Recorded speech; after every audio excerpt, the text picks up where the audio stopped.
जय हिंद दोस्तों। उत्तराखंड के सभी एग्जामों के लिए हमने एक फाउंडेशन कोर्स स्टार्ट किया है जिसका नाम है उत्तराखंड के सांस्कृतिक तत्व। उत्तराखंड के सांस्कृतिक तत्व में हम बहुत सारे टॉपिक को कवर कर चुके हैं। तो आज हमारा टॉपिक है उत्तराखंड की प्रमुख यात्राएं। ठीक है, इसके अंतर्गत हम नॉर्मल यात्राएं भी कवर करेंगे और धार्मिक यात्राएं भी कवर करेंगे।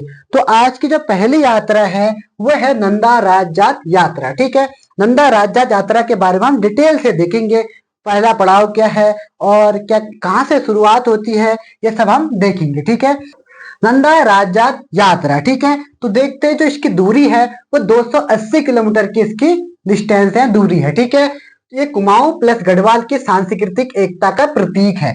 कुमाऊं प्लस गढ़वाल की सांस्कृतिक एकता का प्रतीक कौन सी है? नंदा राजजात यात्रा। ठीक है, उसके बाद फिर क्या इसकी जो शुरुआत होती है वो चमोली के कांसुआ गांव के पास एक नोटी है। नोटी के पास में एक मंदिर है, नंदा देवी मंदिर, यहाँ से शुरू होती है और होम कुंड तक जाती है। इसमें हेम कुंड नहीं करना है, क्या करना है? होम कुंड। ठीक है, हेम कुंड अलग है, होम कुंड अलग है। ठीक है, तो आप कहाँ तक जाती है? होम कुंड तक।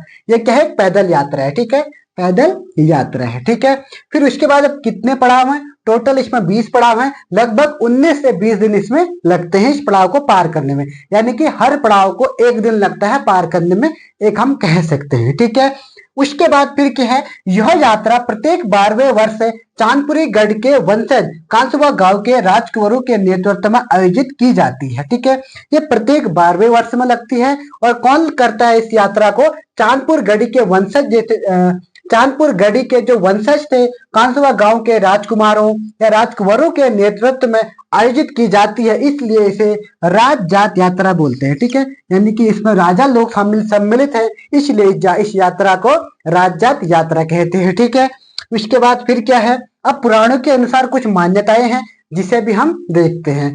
पहली मान्यता क्या है? यह माता पार्वती की विदाई यात्रा है। माता पार्वती की विदाई यात्रा है जो मदरांचल पर्वत की पुत्री थी।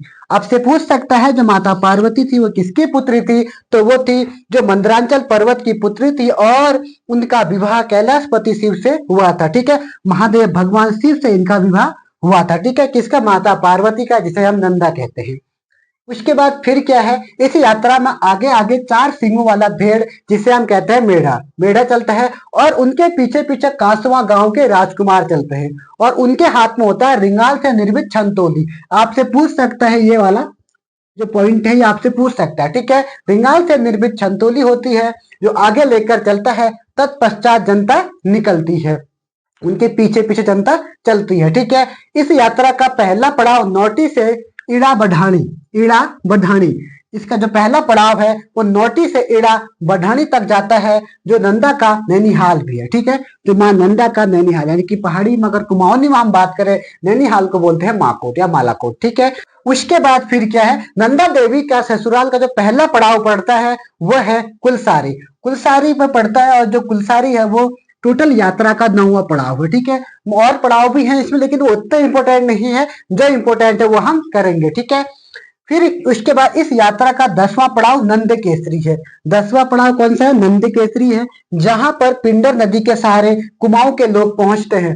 आपसे ये भी क्वेश्चन बन सकता है, जो कुमाऊं के लोग नंदा राजजात यात्रा में सम्मिलित होते हैं वो किस नदी के सहारे होते हैं? तो वो नदी है पिंडर नदी। अब उस पिंडर नदी को याद कर सकते हैं। ठीक है, उसके बाद फिर क्या है? जो इनका 11वां पड़ाव है वो देवाल है। कौन सा है? देवाल। और जो 12वां पड़ाव है वो है मुंदोली। कौन सा है? मुंदोली। और भी हम इसको कवर कर। जो इसका 13वां पड़ाव है वो है बाण। आप याद रखना, जो 13वां पड़ाव है उसका नाम क्या है? बाण। यहां से क्या होता है? जहां नंदा देवी के भारवाहक लाटू देवता, कौन है भारवाहक देवता? कौन है नंदा देवी के? लाटू देवता यात्रा में शामिल होते हैं और यहाँ पर एक लाटू देवता का मंदिर है। कहां पर है?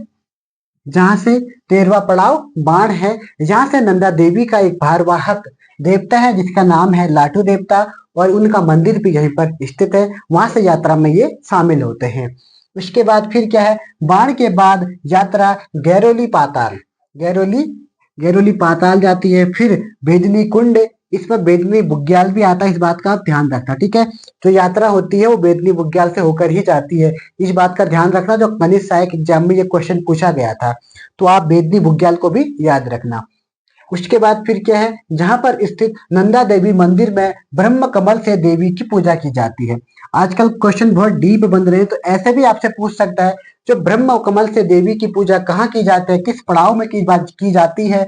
तो बाण के बाद गैरोली पाताल बेदनी कुंड जब पहुंचती है तो वहां पर ब्रह्म कमल से नंदा देवी की पूजा आराधना की जाती है। ठीक है, उसके बाद फिर क्या है, बेदनी कुंड के बाद 10 किलोमीटर की दूरी पर एक स्थान है जिसका नाम है निराली धार है, जिस स्थान को पातर नचौड़िया भी कहा जाता है।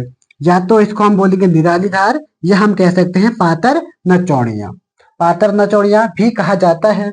यहाँ से महिलाएं शामिल नहीं होती है। इस यात्रा में महिलाएं केवल पातर नचौड़िया तक ही जाती हैं। इसके बाद महिलाओं को आना यहाँ मना होता है, वो आगे को नहीं जाती हैं। ठीक है, फिर के बाद पातर नचौड़िया के बाद कैलुआ, विनायक, बगुआ वासा, चिड़ीनाग होते हुए रूपकुंड पहुंच जाते हैं। ठीक है, इन नामों को याद करना, क्या पता कभी कैसे आपसे पूछते। ठीक है, फिर क्या है, कैलुआ, विनायक, बगुआ वासा, चिड़ीनाग होते हुए रूपकुंड पहुंच जाता है।